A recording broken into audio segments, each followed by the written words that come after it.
எப்படிப்பட்ட தேசத்திலே வைக்கப்பட்டிருக்கிறோம், எப்படிப்பட்ட தேசத்திலே வாழ்ந்து கொண்டிருக்கிறோம்.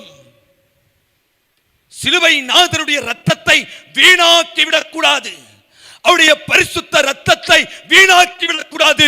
புறப்பட்டு சென்று அறியாமையிலேயும் மூட நம்பிக்கைகளிலேயும் பிசாசினுடைய ஆதிக்கத்தில் இருக்கிறவர்களையும் மீட்டெடுக்கிற பெரிய பொறுப்பை தேவன் நமக்கு கொடுத்திருக்கிறார். தொப்பி அம்மாள் என்கிற ஒரு அம்மா, சித்தராம், அவங்க பல நாள் குளிக்கல, பல்லு விளக்கல, டீ குடிச்சிட்டு டம்ளரை கீழே போடுறாங்க. பெரிய பெரிய படித்தவர்கள், பணக்காரர்கள், அறிவு படைத்தவர்கள் வந்து அந்த அம்மா போட்ட டீ டம்ளர்ல இருந்து டீயை ஒவ்வொரு சொட்டு கையில வாங்கி குடிக்கிறாங்க. தேசம் எங்கே போகிறது? அறியாமையிலே பிசாசானவனாலே கண்கள் குருடாக்கப்பட்டிருக்கிறார்கள். ஆவியானவர் பாரப்படுகிறார். பவுலே, பர்னபாவே, நான் அழைத்த ஊழியத்திற்கு புறப்பட்டு போங்கள். தேசத்தின் நிலைமையை பாருங்க, தேசத்தின் நிலைமையை பாருங்க.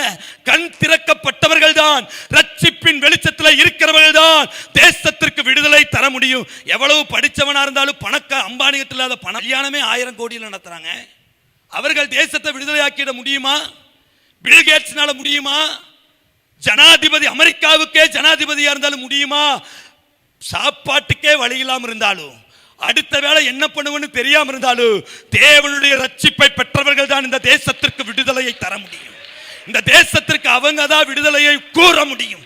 ஆண்டவர் நம்மைத்தான் நம்பி இருக்கிறார், ஆண்டவர் நம்மைத்தான் நம்பி இருக்கிறார்.